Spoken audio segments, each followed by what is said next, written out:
Hello, my name is D.L. Lewis, and I'm a life coach, husband, entrepreneur, author, and host of the D.L. Lewis Now Show. I want to start by saying thank you for inviting me into your life today. And because I value your time, I promise that the D.L. Lewis Now Show will strive to offer commentary that is beneficial to you. And sometimes it may prove to be controversial, but it will always come from a place of implicit honesty and integrity. And while many of the topics we cover may have humor, there will not be any place for meaningless issues that offend or offer no substance. The D.L. Lewis Now Show will serve as a vehicle to bring honest and thought-provoking commentary for the everyday critical thinking person who looks for honest and complete commentary that matters in our lives. Now, Albert Einstein said that imagination is more important than knowledge, and I believe that my mother understood that simple yet profound statement. You see, she created sweet potato pies that taught me what true imagination is all about.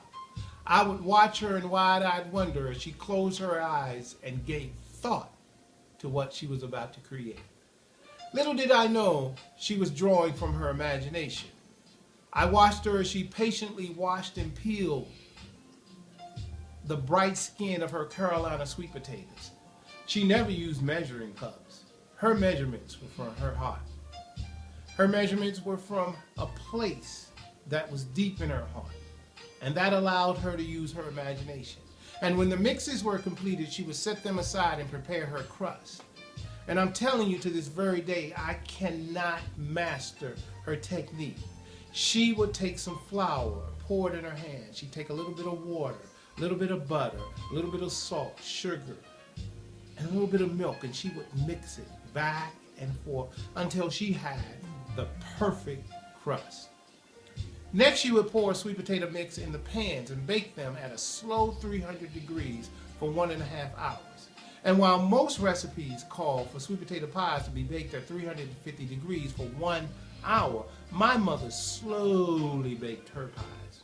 She always said, it takes time to make her pies good, but it takes even more time to make them great. She was the director, and the pies were her choir that would sing her praises when she was done. And she may not have had an Ivy League education, but man, did my mother understand the power of true, and I mean true, imagination. You see, if you take away our text messaging and phones, we will find a way to survive. If you take away our television and cars, somehow we will live on. But if you take away our imagination, we will surely perish.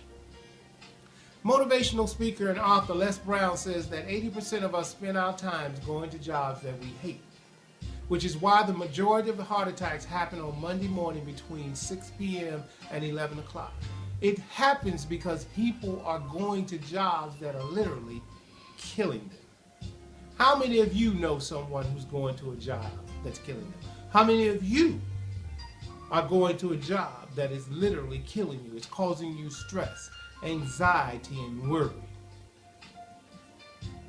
If only you had the courage to use your imagination to move you in a different direction, you may create something that's great. Take the late great founder of Apple, Steve Jobs. I believe that he could not acclimate himself to college because college was a job he hated. Now, don't get me wrong, I'm not knocking education, because education is very important. But real education is what you have left over when you've forgotten everything that you've been taught. This man was the Henry Ford of our time. His imagination has changed the technological